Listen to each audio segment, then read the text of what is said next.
Então, os sacerdotes, eles comiam a carne do cordeiro. E o que sobrava era queimado no fogo. Mas a gordura, Deus pedia para queimar como incenso para as narinas dele. Mas por que isso?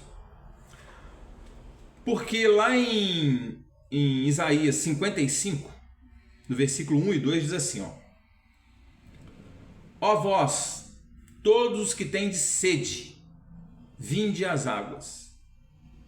Essas águas, né? Você vai ver quando Jesus diz para a mulher samaritana no poço: eu tenho uma água para te dar que vai jorrar para a vida eterna. Aí a mulher pede: dá-me dessa água, Senhor.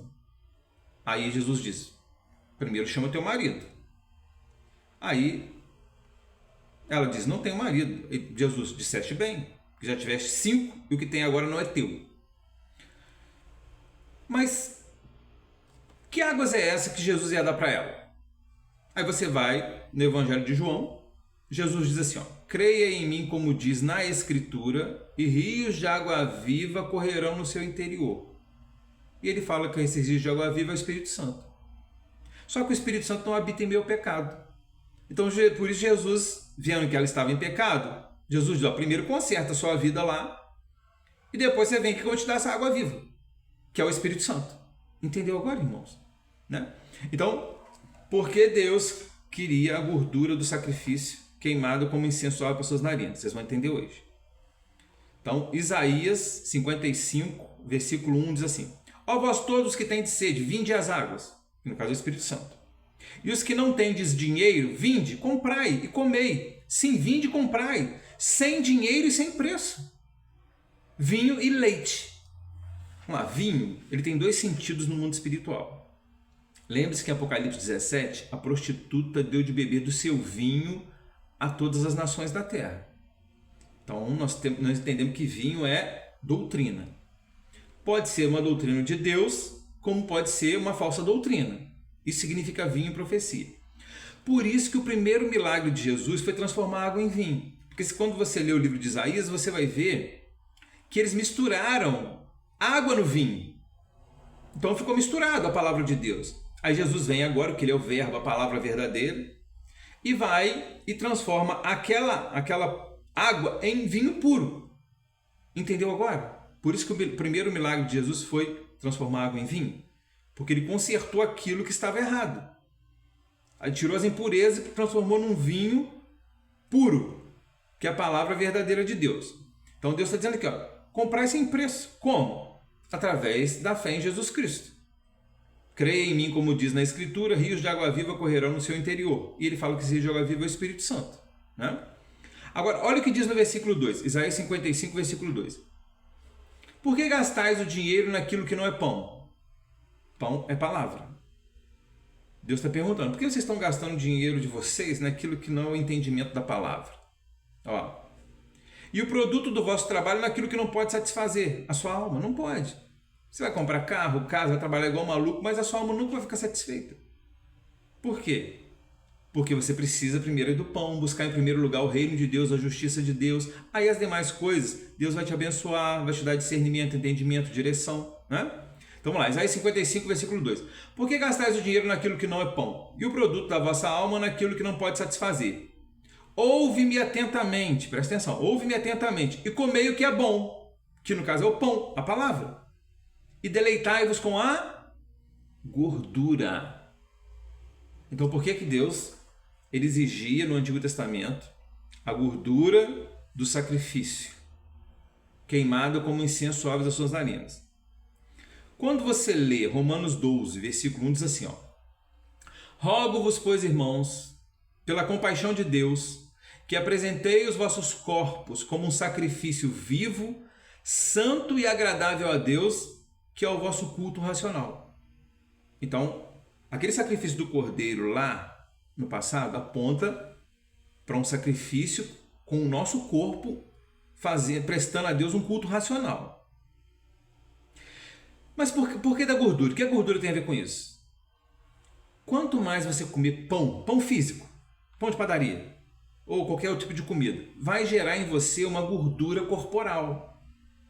Agora, quanto mais pão, palavra, mais você lê Bíblia, mais buscar Deus em oração, vai gerar uma gordura para você no mundo espiritual.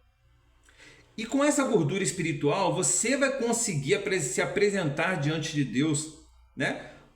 Com um sacrifício vivo, santo e agradável a Deus, com culto racional. Culto racional com entendimento na palavra. Então, todo o Antigo Testamento aponta para a vinda de Jesus e o surgimento da igreja.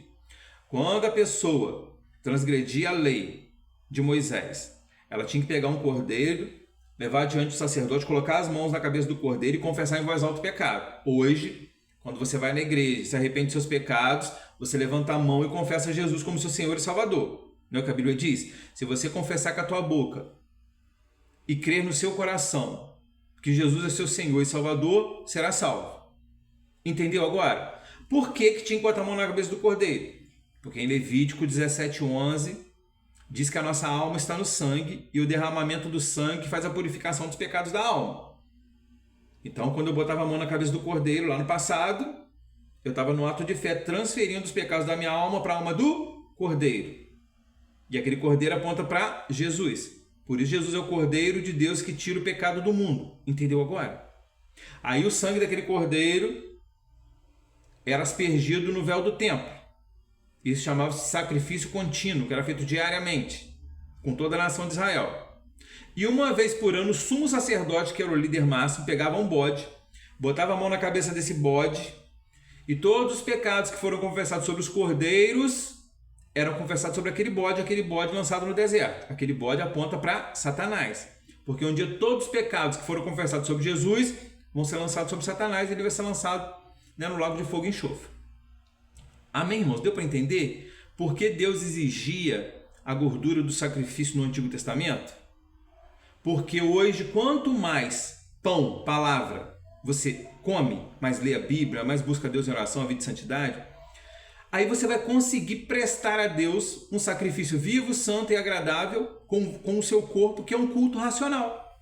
Aí você não vai ser mais enganado pelos falsos profetas, irmãos. Aí você vai ser direcionado pelo Espírito Santo de Deus e vai caminhar em direção à terra prometida, que é a vida eterna, né? Romanos 8,14.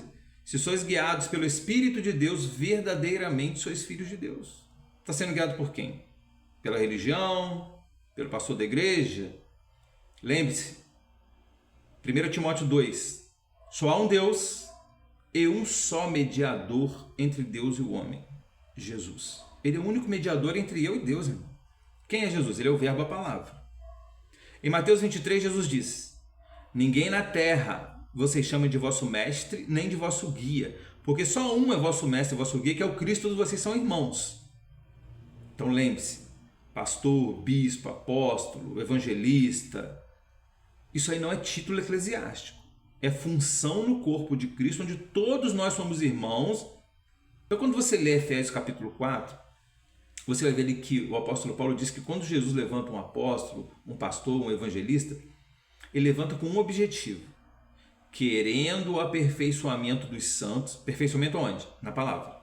Querendo o aperfeiçoamento dos santos para a obra do ministério, para você cumprir o seu ID, ganhar almas, ser aquela semente que caiu em boa terra, que deu 30, 60, 100 por um.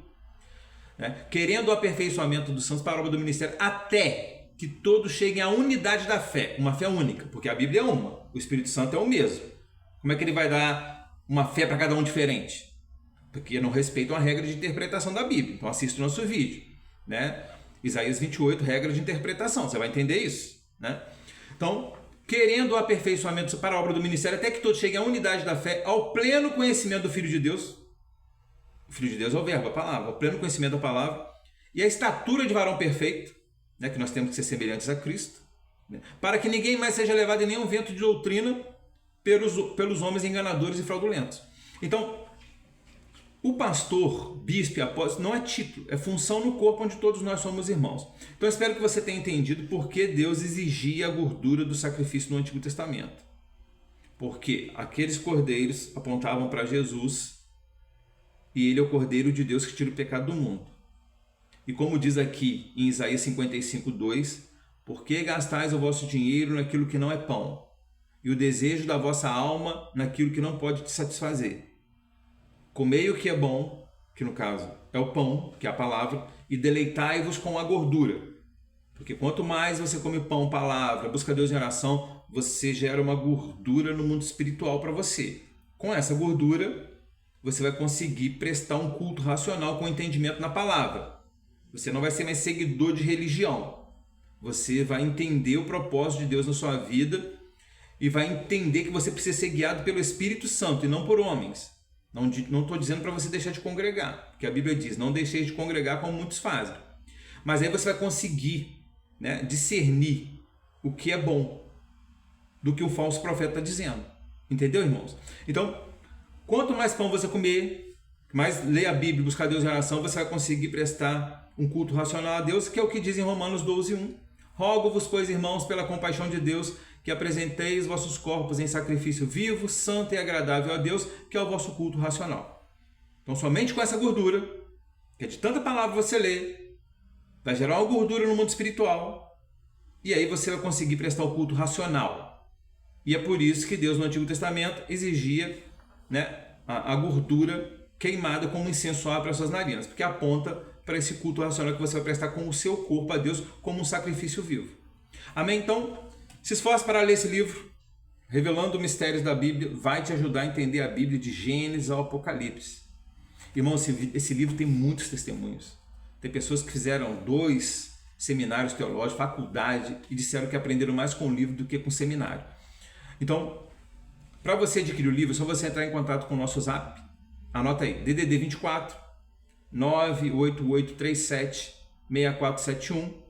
A gente só pede uma contribuição para o crescimento do ministério, mas se você não tiver condições, você vai ler o livro assim mesmo, porque dá de graça, que de graça recebeste. Amém? Não esquece de dar o like, se inscreve no nosso canal, faça algum comentário, o YouTube vai entender que o vídeo foi relevante e vai compartilhar esse vídeo com outros irmãos e ajude, irmão, a divulgar os nossos vídeos. Né? Tem um vídeo que nós fizemos, Jezabel, mulher ou potestade. Ficou muito bom, irmão. Você vai entender porque na morte da Jezabel, os cães comem a carne da Jezabel, mas só sobra a mão e os pés. Você vai entender por que isso. Você vai entender no nosso vídeo, os 144 mil de Apocalipse, quem são eles, qual é a missão deles, quais as características deles. Você pode ser um deles. Você que está assistindo esse vídeo, você pode ser um dos 144 mil, você vai entender isso. Então eu vou postar aqui no final do vídeo, vou postar agora, o vídeo da Jezabel e o vídeo de 144 mil. Se esforce para assistir os dois. Tenho certeza que Deus falará profundamente no seu coração. Então que Deus possa abençoar você e a sua família, em nome de Jesus. Amém.